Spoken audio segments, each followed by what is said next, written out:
우리 하나님 말씀은 신약 성경 고린도전서 13장 1절부터 3절, 고린도전서 13장 1절부터 3절, 고린도전서 13장 1절부터 3절까지의 말씀을 다 같이 한 목소리로 봉독하겠습니다. 다 같이요. 내가 사람의 방언과 천사의 말을 할지라도 사랑이 없으면 소리나는 구리와 울리는 꽹과리가 되고, 내가 예언하는 능이 있어 모든 비밀과 모든 지식을 알고 또 산을 옮길 만한 모든 믿음이 있을지라도 사랑이 없으면 내가 아무것도 아니요, 내가 내게 있는 모든 것으로 구제하고 또 내 몸을 불사르게 내어 줄지라도 사랑이 없으면 내게 아무 유익이 없느니라. 아멘. 함께 봉독한 말씀, 사랑으로 목회하게 하소서라는 제목 가지고 말씀 증거하겠습니다. 어린 시절 방학이 되면 어머니와 누나들과 함께 기도원에 한 주일씩 다녀왔습니다. 월요일 이른 아침에 일어나서 토요일 새벽 집회까지 하루에 4번씩 그렇게 말씀 듣고 기도하던 시절들이 있었습니다. 물론 어린 나이에 기도를 얼마나 많이 했겠습니까? 또 목사님의 말씀을 얼마나 분량 있게 들을 수 있었겠어요. 그러나 그 시간들은 하나님의 말씀으로 충만한 시간들이고 하늘의 길을 걷는 것 같은 기도의 시간들이었던 것 같아요. 그 시간에 배운 것은 나무를 잘 심고 가꾸는 것을 배우기보다는 소나무를 뽑아야지만이 은혜를 받는다, 방언을 받는다 이래가지고 그 뽑히지도 않는 나무 붙들고 또 기도하던 기억들도 많습니다. 헤브론 교회에 부임하기 전에 나흘 동안 기도원에 다녀왔습니다. 인생 정리, 목회 정리라는 큰 과제를 해결하고 단단히 준비가 돼서 교회에 부임하고 싶었습니다. 마치 기브온 산당에서 1000번제를 올린 후에 하나님께 지혜를 구했던 솔로몬 왕처럼 하나님께서 너가 무엇을 원하느냐라고 물어보시면 이거요 라고 대답할 그 리스트들을 작성했습니다. 체력을 주시옵소서, 지력을 주시옵소서, 영력을 주시옵소서, 경력을 주시옵소서, 재력을 주시옵소서, 실력을 주시옵소서, 학력을 주시옵소서, 미력을 주시옵소서. 이게 뭔지 모르시죠? 멋있게 해달라는 기도거든요. 이게 미력을 달라. 요즘에는 지상 외모주의의 세대 속에서 우리가 살고 있기 때문에 키도 더 커져야 되고 더 잘생겨지고 더 이뻐져야 되는 것 아니겠습니까? 근데 키는 안 크고 몸무게만 늘어가는 것 같습니다. 인력이 있으면 좋겠습니다. 좋은 사람이 많이 있어서 그분들과 더불어 함께 이 아름다운 복음을 맡은 자로서 증거하고 사람들을 돌볼 수 있다면 얼마나 좋겠어요. 하나님께 간구해야 될 것이 한두 가지가 아니라 정말 너무나 많이 있었습니다. 여러분들 기도원은 가시지 않으셨겠습니다마는 우리 교회에 이런 것이 필요하다라고 생각되는 그 많은 것들이 있으실 거예요. 여러분, 그건 무엇입니까? 하나님께서 여러분에게 나타나셔서 너가 무엇을 원하느냐라고 물어보실 때에 이것을 주십시오라고 하는 그것이 무엇입니까? 대체 교회 안에는 무엇이 부족하길래 교회가 교회답지 못할까요? 고린도 교회는 사도 바울의 2차 전도 여행 중에 세워진 교회입니다. 예를 들면 데살로니가 교회 같은 경우에는 3주에서 한 달 정도 체류하면서 복음을 전하고 양육하는 짧은 기간이었지만, 고린도 지방에서는 1년 6개월 동안을 체류하면서 복음을 전하면서 사람을 가르쳤던 그런 시간들, 장소였습니다. 그 유명한 브리스길라와 아굴라를 만나 동역자가 되어 함께 하나님을 섬겼던 곳이기도 하죠. 고린도 교회를 떠난 후에 에베소에서 고린도 교회의 문제들을 듣고 그것을 다루기 위해 보낸 편지가 바로 고린도 전서입니다. 오늘 하나님의 말씀은 우리들에게 이렇게 말해줍니다. 성령께서 주시는 은사들을 올바로 사용하라. 한마디로 얘기하면 하나님께서 주신, 성령께서 주신 은사를 사랑으로 사용하라는 메시지입니다. 은사를 사랑으로 사용할 때 그 결과가 교회가 온전하게 되고 하나로 자라간다는 말씀입니다. 반면에 아무리 교회 안에 은사가 많이 있다라고 하더라도 사랑이 없이 은사를 사용한다면 교회는 오히려 목적을 상실하고 존재 이유를 잃어버린 채 이 세상의 영향력과 복음을 전하기보다는 세상이 우리 안에 쑥 하고 들어오는 세속화된 교회의 모습을 띠게끔 되어져 있습니다. 여러분, 고린도 교회는 얼마나 많은 은사를 받은 교회입니까? 하지만 그들이 사랑으로 올바로 은사들을 사용하지 못하게 되었을 때 지금도 가장 문제가 많은 교회의 이미지 떠올리면 고린도 교회를 가보지도 못했지만 그 교회가 생각이 납니다. 특히 고린도 교회에서 중요하게 여겼던 방언들, 지혜와 지식들, 믿음, 구제, 헌신을 대표적인 예로 들어서 교훈하고 있는 말씀입니다. 그것이 세 가지죠. 첫 번째는 사랑 없는 방언과 천사의 말은 우상 숭배와 같다, 이렇게 말하고 있어요. 1절, 내가 사람의 방언과 천사의 말을 할지라도 사랑이 없으면 소리나는 구리와 울리는 꽹가리가 되고 라고 말합니다. 오늘 본문의 말씀을 피상적으로 읽게 되면 방언은 소리내서 하니까, 우리가 알아듣지 못하니까 시끄럽다, 이렇게 오늘 본문에 나온 소리나는 구리, 울리는 꽹가리를 해석할 수 있겠죠.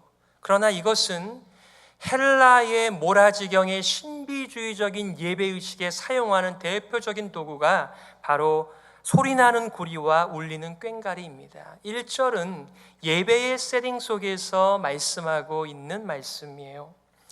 여러분, 고린도는 철학과 수사학을 가르치는 학교가 있었습니다. 그 얘기는 그것을 중요하게 여겼다는 것이고, 그들은 자신의 지성을 자부심의 중요한 이유로 알고 살아가는 사람들이라는 거예요.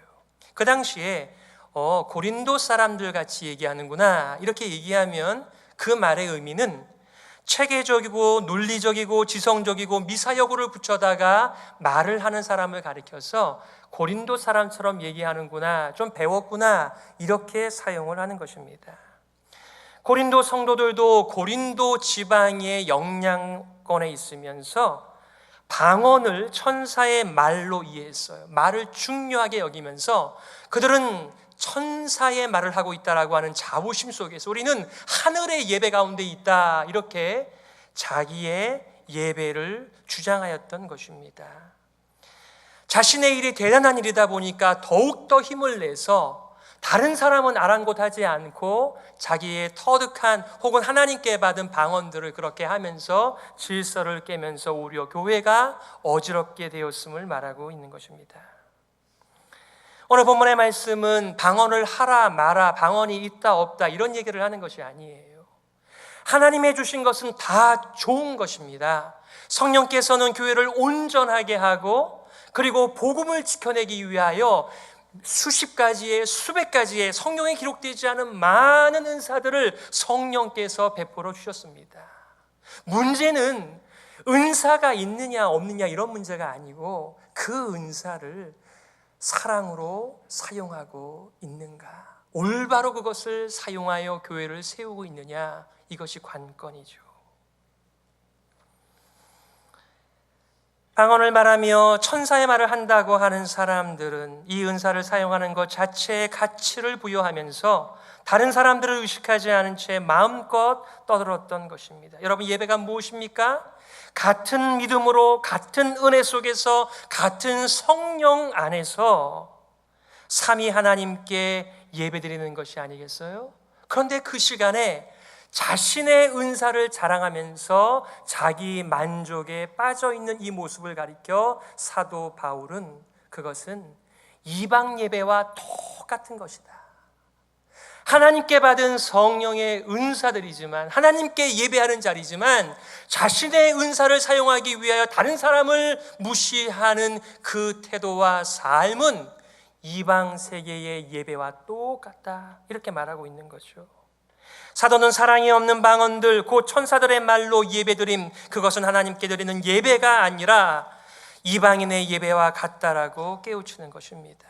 여러분, 신약의 예배는 성령 곧 진리로 드리는 예배입니다.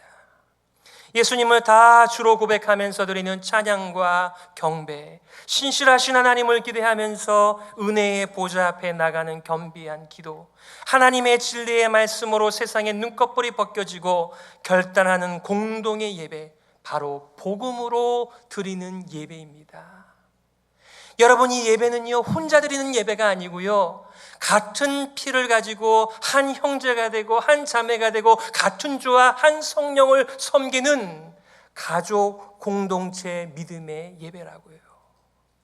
만약에 우리가 이 예배에 참석해서 독대하여 하나님만 만난다 이렇게 한다면 뭐하러 우리가 시간을 정하고 우리가 이렇게 많은 것을 준비하여 함께 예배를 드릴까요?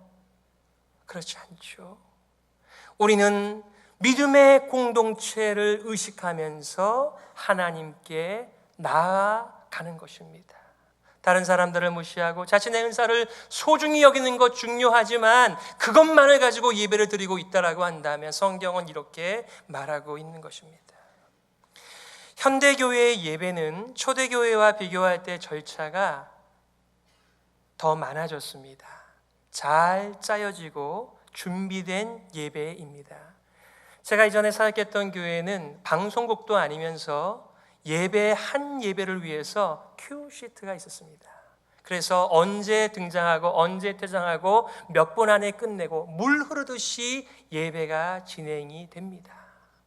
너무나 잘 짜여진, 잘 들리는, 잘 보이는 예배였기 때문에 그저 성도들은 그 예배에 참석하기만 하면 언제 예배가 끝나는지 모르게 그렇게 예배가 끝납니다. 너무나 귀하죠. 예배를 위하여 우리가 잘 준비하여 하나님 앞에 찬양과 경배와 기도와 말씀의 결단을 하는 거 얼마나 소중합니까? 그러나 예배의 현장 속에서도 우리는 자신의 은사를 주장하면서 예배의 대상을 잃어버리면서 잘못된 예배를 얼마든지 할 수 있다라고 하는 것을 말씀하고 있는 것이죠. 처음부터 마지막까지 긴장하여 올바른 예배를 드리려고 힘쓰지 않는다면 예배의 주체가 누구신지, 예배의 자리에 나온 목적이 무엇인지 우리가 정신 차리고 성령의 인도하심을 구하지 않으면 얼마든지 예배의 자리가 자신만을 위한 자기 만족의 자리로 변질될 수도 있다는 것을 우리에게 들려주는 것입니다. 저와 여러분들은 다른 사람의 신앙과 믿음과 함께 예배드린다라고 하는 것을 의식하면서 그렇게 준비된 예배 가운데 쓰임을 받고 계시는지요? 두 번째는 사랑이 없는 지식과 믿음은 아무것도 아니랍니다. 다시 한번이요. 사랑 없는 지식과 믿음은 아무것도 아닙니다. 2절, 내가 예언하는 능이 있어 모든 비밀과 모든 지식을 알고 또 산을 옮길 만한 모든 믿음이 있을지라도 사랑이 없으면 내가 아무것도 아니요. 여러분, 이게 믿어지시나요? 여러분, 예언이 얼마나 중요한 것입니까? 여기서 말하는 예언은 내가 어떤 학교에 갈까요? 어떤 직장에 들어갈까요? 어떤 배우자를 선택해야 우환이 없고 잘 되는지 그런 점집 예언을 얘기하는 게 아닙니다. 하늘의 예언이에요. 하나님께서 어떻게 이 한 인생을 구원하시기 위하여 성부와 성자와 성령 하나님께서 이 온전한 구원을 계획하시고 실행하시고 적용하시는지에 대한 바로 그 예언을 얘기하는 것입니다. 이 커다란 구원의 도에 대하여 우리에게 사도는 뭐라고 말합니까? 이 하나님의 구원의 사랑에 대하여 그 깊이와 높이와 넓이와 크기에 대하여 점점 자라가라고 권면하고 있습니다. 어떤 분은 이렇게 찬양하시더군요. 왜 날 사랑하나? 왜 날 사랑하나? 그게 하나님이 왜 날 사랑하지? 이런 질문이 아니라 나같이 모자라고 부족하고 더럽고 추하고 연약한 사람을 왜 그 거룩하신 하나님께서 이 땅까지 오셔서 사랑하시는가? 이해가 안 간다는 것이죠. 하나님의 무궁한 그 사랑 앞에 녹아진 우리의 신앙 고백이고 찬양이기도 한 것입니다. 그것을 가리켜서 예언이다, 비밀이다, 모든 지식이다 이렇게 표현하고 있는 거예요. 여러분, 그것이 얼마나 좋은 것입니까? 그런데 사랑이 없다면 그렇게 훌륭한 지식과 천상의 지식이라고 하더라도 아무런 필요가 없다, 너는 아무것도 아니라라고 얘기를 하고 있어요. 그뿐만입니까? 모든 믿음이 있을지라도, 어떤 믿음이요? 산을 옮길 만한 모든 믿음이 있을지라도 사랑이 없으면 내가 아무것도 아니요. 여러분, 교회에서는 어떤 일이 잘 안 되잖아요. 그럼 뭐라고 진단하죠?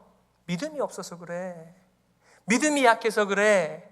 그래서 우리가 간구하는 것이 무엇입니까? 하나님, 우리들에게 크신 믿음을 주시옵소서, 강한 믿음을 주시옵소서, 이렇게 간구하고 그 믿음이 교회를 온전하게 만든다라고 우리는 간구하잖아요.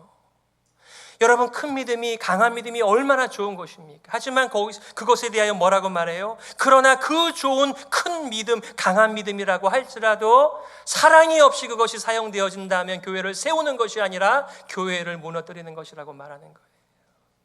오늘날 얼마나 많은 현대인들이 somebody가 되고 싶어 합니까? 그러나 오늘 성경은 뭐라고 얘기해요? You are nothing. 당신 아무것도 아니라는 거예요. 사랑이 없으면 조금 부족한 인생이 아니라 아무것도 없는 인생이라고 성경은 말합니다. 여러분, 이게 믿어지세요? 사랑 없어도 인생 살아갈 수 있잖아요. 얼마든지요. 그런데 왜 성경은 사랑이 없으면 그 큰 믿음도, 하늘의 지식도, 예언도, 비밀도 아무것도 아니라고 말씀하고 있습니까?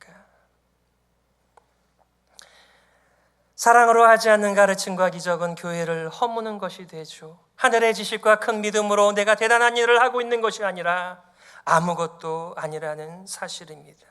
사랑 없는 말씀은 세상 교훈이 되고 자기 자랑이 되고 교만하게 되고, 사랑 없는 믿음은 서로 싸우는 시장바닥이 되게 하지 않나요? 여러분, 고린도전서 8장에서 어떤 문제가 있어요? 이 제사 음식 말입니다. 사도 바울은 강한 믿음, 큰 믿음이 있었기 때문에 그거 아무것도 아니라고 말을 했던 사람이에요. 그러나 그분이 뭐라고 얘기하죠? 만약에 나의 큰 믿음, 강한 믿음 때문에 어떤 약한 지체가 우상의 제물 때문에 시험이 들린다라고 한다면 나는 제물을 먹지 않겠다.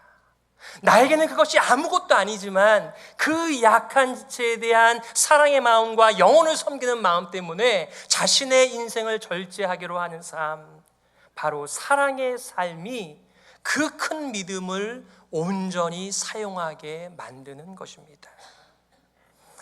사랑하는 성도 여러분, 하나님께서 허락하신 구원의 도와 하늘의 비밀을 가지고 계십니까? 감사하십시오. 믿음을 달라고 간구하여 큰 믿음, 강한 믿음을 소유하게 되셨습니까? 그 비밀, 그 지식, 그 큰 믿음, 그것이 다른 지체들을 세우는 일에 사용되고 있습니까? 그것이 하나님의 영광을 위하여 사용되고 있으십니까? 우리가 간구하는 것은 성령께서 교회를 온전하게 하여 주시고 하나 되게 하여 주시고 자라게 하시는 일을 위하여 주신 그 수많은 은사들을 질서 있게 바로 사랑으로 사용하라고 오늘 말씀해 주고 있는 거예요. 세 번째는 사랑이 없는 구제와 헌신은 아무 유익이 없습니다. 입니다. 3절, 내가 내게 있는 모든 것으로 구제하고 또 내 몸을 불사르게 내어 줄지라도 사랑이 없으면 내게 아무 유익이 없느니라. 여러분, 그렇게 생각하세요? 저는 이 말씀을 대할 때 하나님의 말씀임에도 불구하고 현실이 그렇지 않은 거예요. 여러분, 우리 히브리서 4장 12절에 나와 있는 말씀처럼 하나님의 말씀은 살았고 운동력이 있어 좌우의 날선 어떤 것보다도 예리하여 우리의 심령 골수를 찔러 쪼개기까지 한다고 그랬습니다. 우리는 세상에 너무나 많은 때 세상의 가치가 우리 안에 쑥 하고 들어와 있는데 하나님의 그 예리한 말씀의 검이 아니면 그것을 떼어낼 수가 없습니다. 그래서 우리가 세상에서 살아가고 세상의 가치관으로 살아가는 거예요. 그런데 오늘 본문의 말씀도 마찬가지 아닙니까? 성경이 아니라고 하는데 우리는 자꾸만 기라고 얘기를 하는 거예요. 세상에서는 피땀 흘려 모은 재산을 구제와 선행에 선뜻 내어놓는 기부자들을 존경합니다. 우리도 마찬가지예요. 날개가 없지만 기부 천사들이라고 별명을 지어줍니다. 고대 그리스나 로마 사회에서도 기부자들을 존중하고 추앙하여 그들의 업적을 찬송하고 기념비에 새겼습니다. 제가 어느 기도원을 갔는데요. 그 기도원은 목사들에게 1년에 2차례 그 사용료를 받지 않고 수양관을 빌려주는 거예요. 참 좋은 시설입니다. 좋은 방입니다. 좋은 음식들이에요. 근데 거기 가만히 보니까 어느 한 분이 그 커다란 산과 건물을 다 기증을 하신 거예요. 근데 보니까 방마다 이렇게 그 꼬리표가 있어요. 어떤 분께서 기부하셨다. 너무 감사하죠. 하나님을 사랑하는 마음으로, 하나님의 마음에 있는 성도를 사랑하고 아끼는 마음으로 그렇게 하신 일 너무나 소중하고 귀한 일이에요. 근데 그 당시에는 기부자들이 자신의 명예를 위해서 또 권세를 얻기 위해서 기꺼이 자신의 전 재산을 내어놓는 일들이 있었습니다. 또한 자신의 확고한 신념이나 대의 명분이나 영웅되기를 위해서 기꺼이 몸도 불사르는 일을 하였습니다. 여러분, 무슬림은 좀 아시죠? 그분들은 구원의 확신, 천국에 갈 확신이 없습니다. 왜냐하면 알라의 마음이 언제 바뀔지 모르기 때문에 그렇습니다. 그런데 그들의 교리 가운데 이런 교리가 있어요. 알라를 위한 거룩한 전쟁에서 순교하면 낙원으로 직행한다, 이런 교리가 있어서 그들은 남녀노소를 가리지 않고 자살 특공대가 줄을 서 있습니다. 우리가 볼 때는 그래서는 안 되는 것인데 그들의 잘못된 신념, 믿음, 교리 때문에 얼마든지 자신의 인생을 바치는 일들을 우리는 세상에서 보고 있습니다.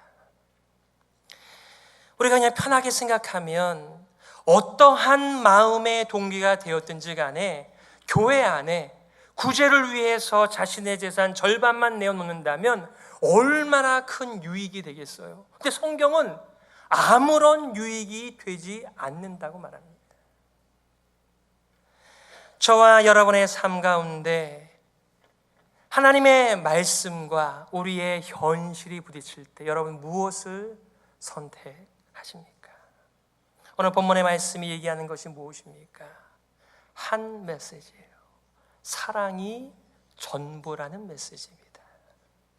방언, 하늘의 지식과 비밀, 큰 믿음, 구제, 헌신 모두가 성령께서 주신 선물들이고 좋은 것들입니다.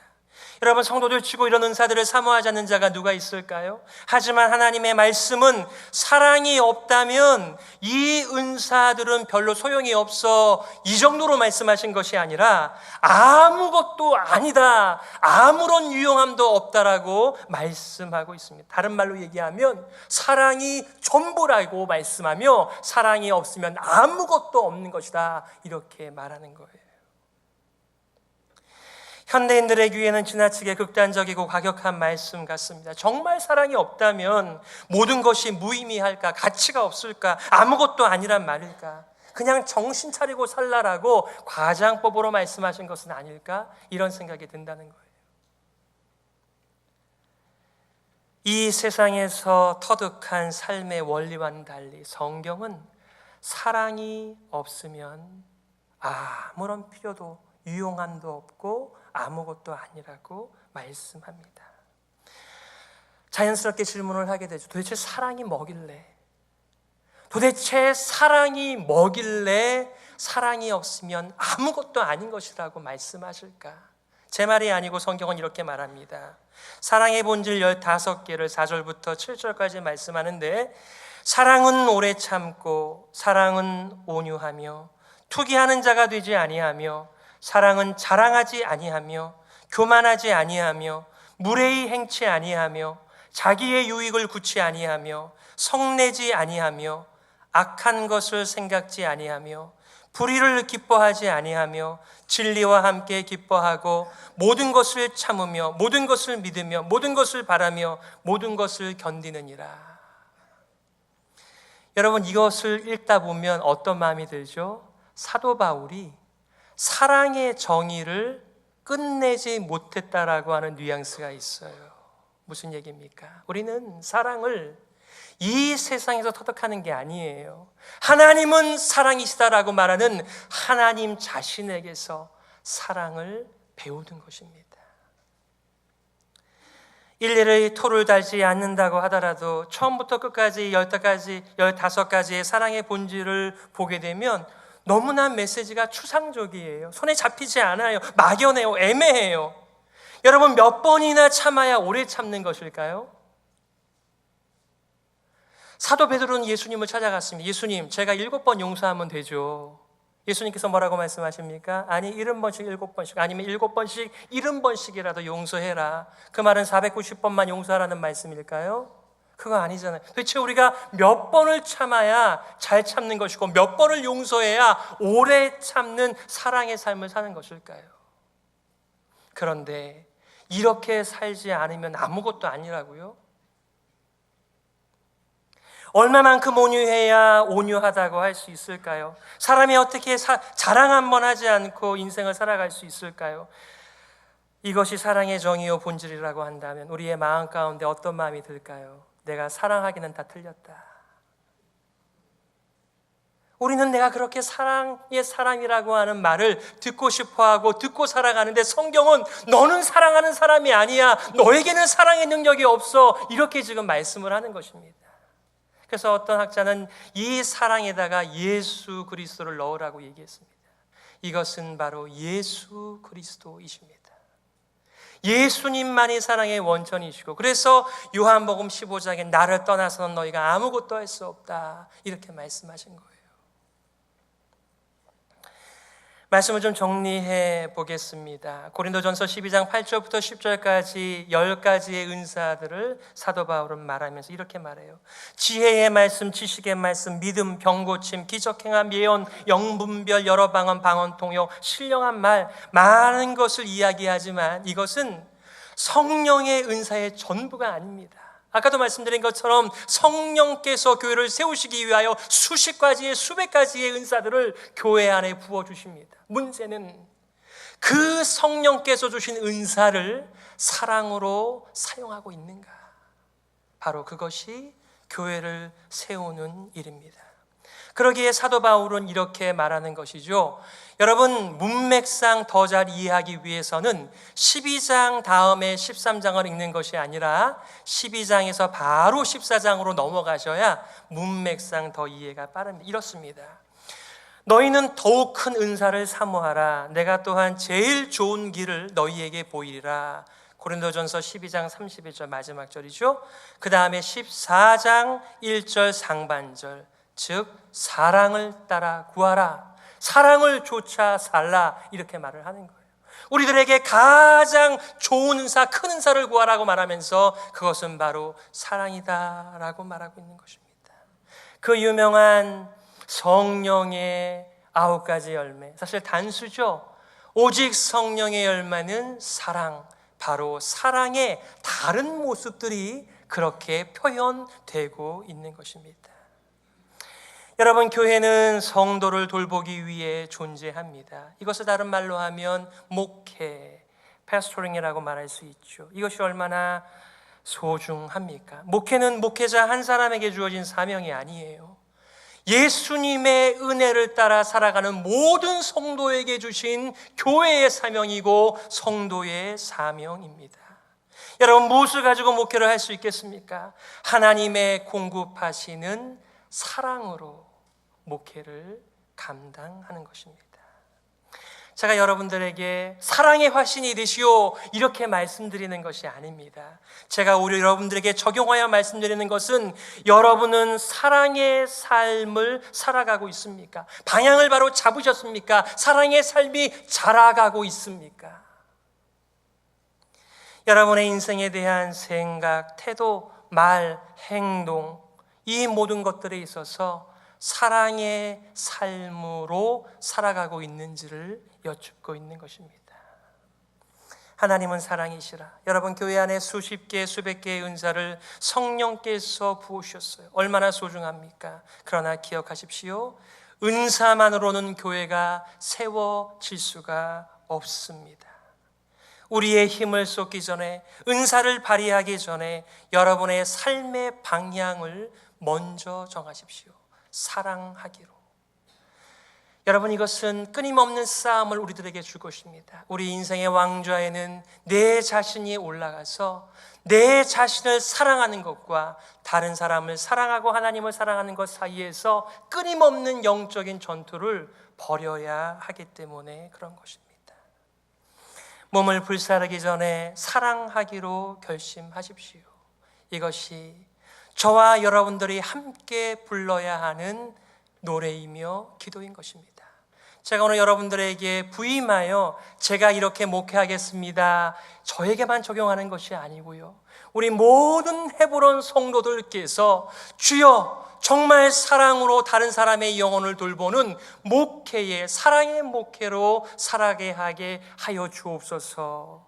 이런 결심이 저와 여러분들에게 끊임없이 생겨나기를 간절히 고대하는 것입니다. 하나님께서 은혜 주실 것을 고대하고 믿습니다. 우리 함께 이렇게 말씀을 기억하면서 기도했으면 좋겠어요.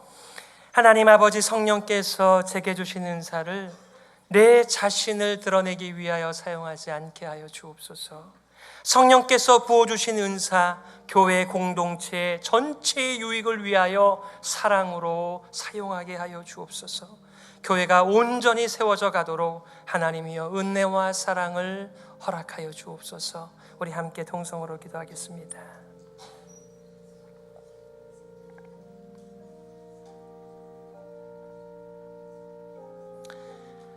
하나님 아버지, 하나님 아버지여, 교회가 온전하게 되게 하여 주시고 하나님의 사랑으로 새로워지게 하여 주시기를 원합니다. 하나님 아버지, 은사가 아닙니다, 사랑입니다. 주께서 긍휼을 내리어 주시옵소서.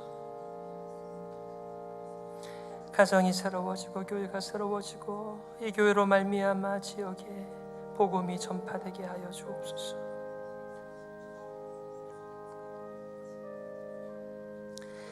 사랑의 하나님, 사랑의 하나님께서 우리 마음에 사랑을 부어 주옵소서. 옛사람을 조차 생각하거나 살지 않게 하여 주시고 성령을 조차 생각하고 살게 하여 주옵소서. 성령께서 교회를 세우라고 허락하신 우리 모두의 은사들을 사랑으로 사용하게 하여 주옵소서. 사랑으로 목회하게 하여 주시옵소서. 예수 그리스도의 이름으로 기도드리옵나이다.